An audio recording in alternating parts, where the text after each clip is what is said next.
So, what's as small as a pinhead and can make you feel sick or even crazy? Well, this is a can't miss episode that every single human being on the planet needs to listen to.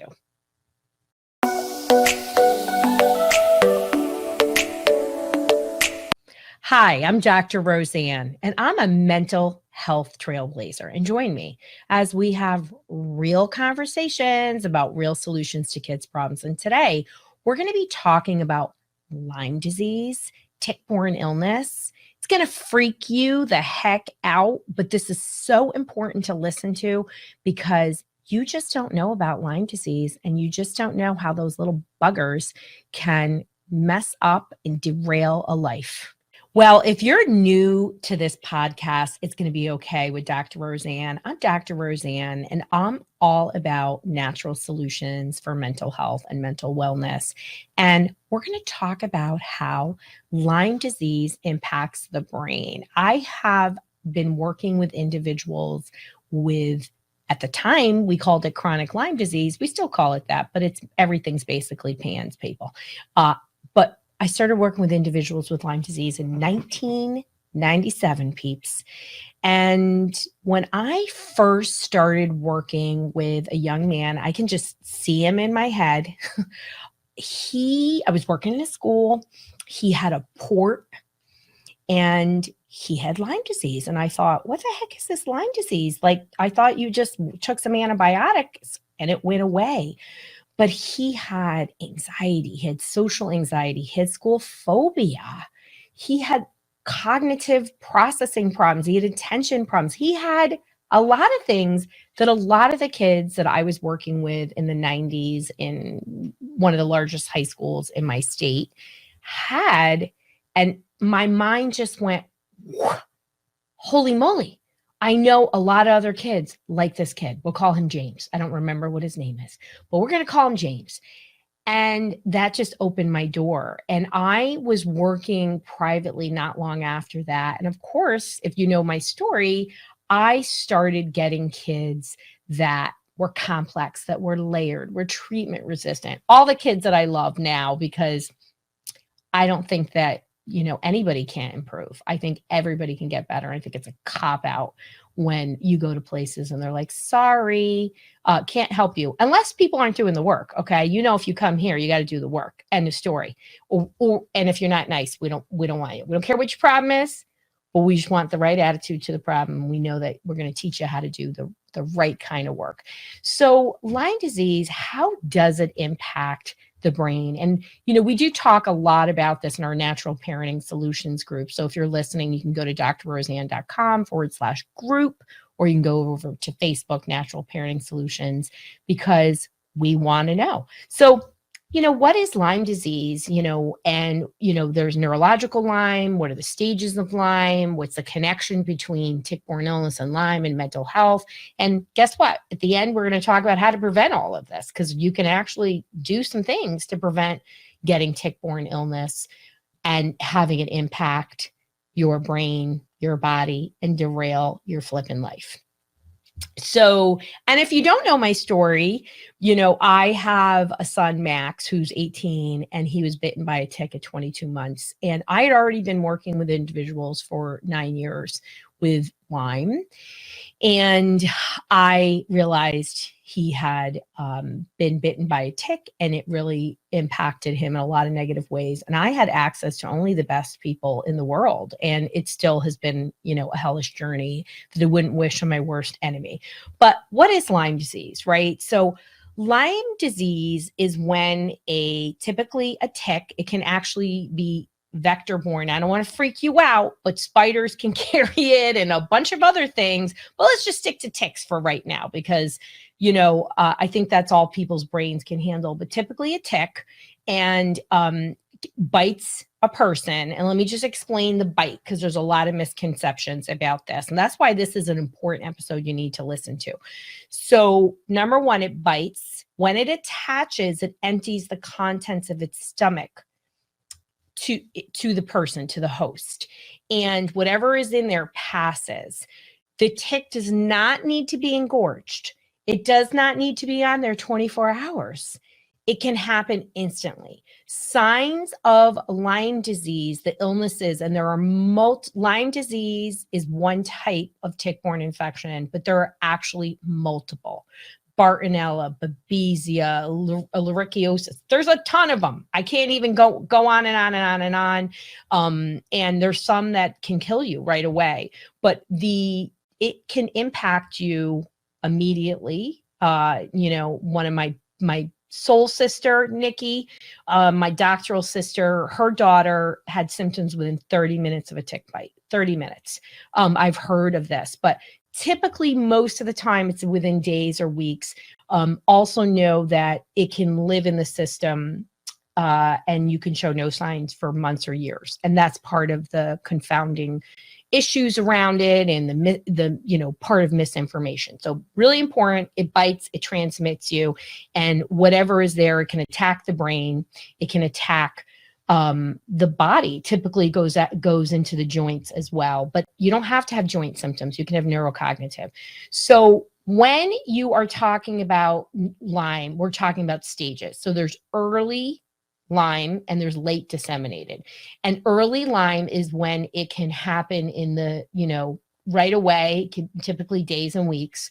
And if you're lucky, you feel like terrible. You feel terrible. You get a fever, not everybody does, but you're lucky. And then you're like, wait a second, I better figure out what's going on. And you get some help. But that's just not typically what happens. And most people think you have to have a rash and that it is, a spiral shaped rash. That's just a bullseye. The research says that it's anywhere from 12 to 30% have a bullseye. That's it. So just because you don't have a bullseye, just because you don't have a fever, does not mean you don't have a tick-borne infection. And certain, strains carry symptoms that are more prevalent, right? So ehrlichiosis will tend to have a high fever. So those people tend to get treated right away because you feel terrible. Like you feel people, I remember my dad was like, this Lyme disease, Tony, 84-year-old Tony. And just so you know, where I live, I'm not Dr. Roseann. I'm the daughter of Tony. When I go out, people stop me and say, oh, are you the daughter of Tony Capanna? He's like a celebrity because he's the hot ticket, if you can imagine. But he got Lyme and he had fever. And, he was like, oh, this Lyme disease is terrible. I mean, now I get how Max feels. I was like, okay, Dad, you gotta get it. He's like, he tries his best. He's very loving.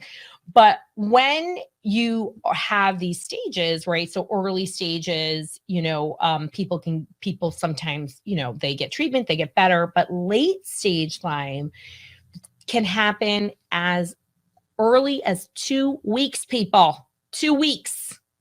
And it gets in there and you can have a variety of symptoms, okay?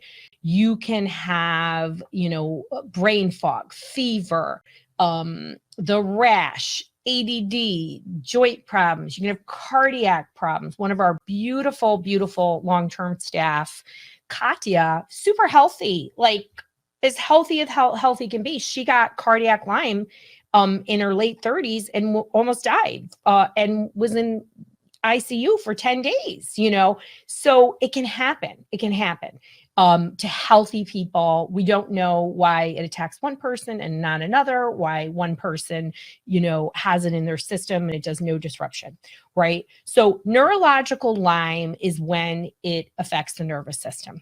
And that's when you really get to see, in terms of PANS. So in PANS, tick-borne illness is one of the most common reasons why people have PANS, which is a misdirected immune response. The body creates all this inflammation. That's what neurological Lyme is, right? It affects the nervous system, but you have all this inflammation, and that leads to neurocognitive and neuropsychiatric symptoms. So if you haven't seen my video on brain fog, it's a great video, and it's up on YouTube, and we can talk more about that. But You can have, and if you want to listen to the episode with Dr. Lauren Lee Stone about PANS and PANDAS and treatment for it, I highly recommend it. She also does work with Lyme. But you can have so many mental health symptoms. And let's talk about the connection between all of these tick-borne illnesses. And then I promise you, we're going to talk about how to prevent this. I'm going to tell you the number one thing you can do to prevent Lyme disease. Super important. And I wish more people knew about it. But there is a big connection between anxiety, depression. There is a colleague of mine who did research, and God bless her. She was a psychiatrist specializing in adolescent bipolar, and she had a client who went on antibiotics for known case of Lyme disease, and lo and behold, his bipolar went away. So Dr. Rosalie Greenbaum is her name, and she went and did testing research, and she found that 89% of her population with bipolar had one or more tick-borne illnesses. Okay, and she started treating with antibiotics, and for the first time, those kids are getting better. I mean, unbelievable, right? And, another research study that was done in January of 2021, and it's in my book, It's Going to Be Okay, talked about how these kids who are diagnosed with PANS and PANS, again, they can have multiple infections, but many of them have Lyme, when they were given psychiatric medication, worsen, right? And, Lyme disease is an infection, and it also has a toxic component. So the body, most people with chronic Lyme disease have issues with detoxification. I talk a lot about that.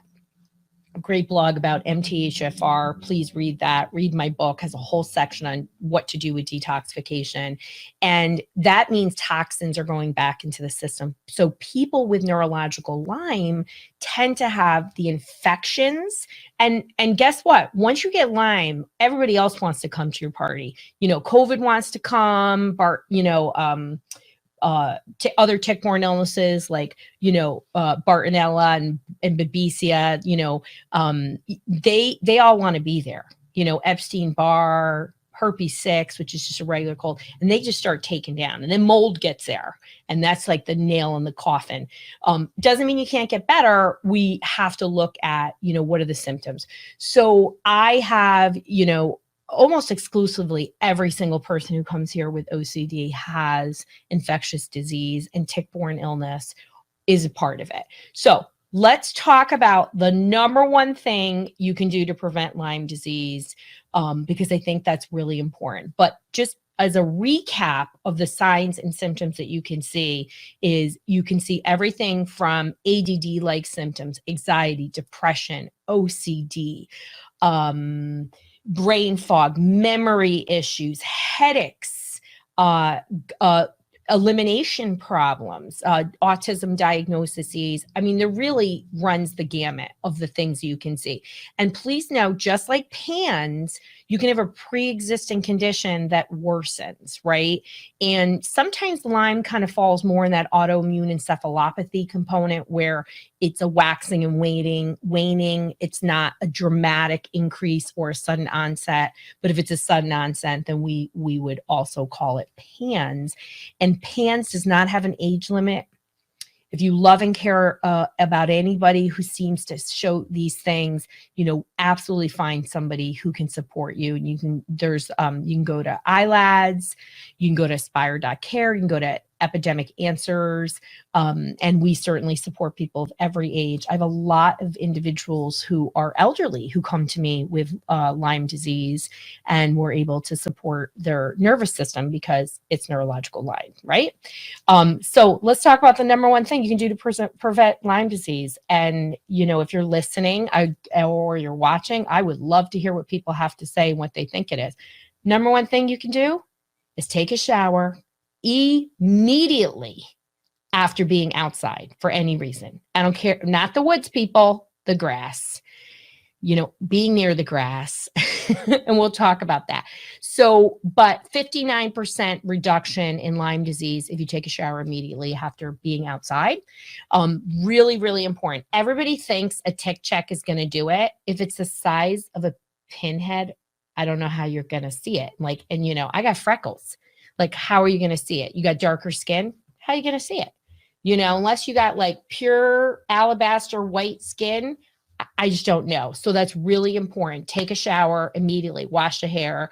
And here are some other tips for you. So my friends at Lyme Connection, which I'm one of their advisors, they do something called a blast protocol. And some great tips are, besides a shower, you can use DEET-based spray. I'm sorry, it's easier to move that out, but you can also use permethrin, which is not a neurotoxin for humans. It's crushed chrysanthemum, and it doesn't wash out. So the Hodge crew, because, we live wherever, the worst place you can live, Connecticut, named after Lyme, Connecticut, for tick-borne illness, we have clothes that you wear outside, and they're sprayed. And my boys always knew from the littlest, ages, youngest ages, that they had to wear those clothes, derobe. I almost want to say delouse when they came in and put their stuff in a plastic container and then take a shower, right?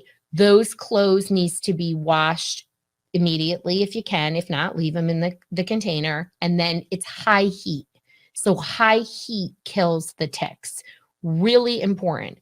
Another tip, don't ever use a chemical-based spray with essential oils. The essential oils act as a carrier to the brain. The chrysanthemum, the permethrin can be sprayed on your shoes and clothing. You're not putting it on your skin. It's okay to put the essential oils on your skin, but a DEET-based spray and essential oil should not be used together. Really, really important. And then just what can you do at home? So we have a clear-cut backyard. There are no trees in our backyard, and it's fenced. If you can't put up a fence, you have to try to clear a space as much as you can. And ticks do not like to cross mulch. So you can do a mulch moat. Hilaria Baldwin said that. And I love that. I think it's a great idea. And that can be incredibly helpful. You also want to be very careful with your dog's peep. Dogs are one of the biggest carriers of ticks inside of the house. So you want to protect them too. Like where we live, all my friends' dogs die from Lyme disease. You got to protect your fur babies. So prevention is really important. And then, if you're bitten by a tick, there are things you can do, and you want to always check with your physician. And, there are things that I recommend. We talk about it in our Facebook group. If you want to join our Facebook group, drroseann.com /group. But prevention, taking a shower, not ignoring the signs. If you got bitten by a tick, you knew you were tested positive, you didn't know you were tested positive, please know there's no single test that is absolutely the shizzle that's going to tell you. It's a clinical diagnosis. So many myths, so many things that go on. But you want to make sure you pursue it. And how we work with people with infectious disease that affects mental health is we calm the brain, regulate the nervous system. And, we work with people where it's active, where you've had an infection and you've gotten to 70 or 80% and you have all these neurological, neuropsychiatric symptoms. So that's probably the most common case that we get. But sometimes more and more as people find me, they want to come in before. I'm not a medical provider, but I work with medical providers. My job is to support the nervous system, and it's called psychoimmunology, so that we can better regulate the nervous system so the nervous system can do its job in healing. So Lyme disease and chronic Lyme disease and PANS are very real conditions. They are things that impact the nervous system. They cause inflammation, and holy cow, do they derail lives.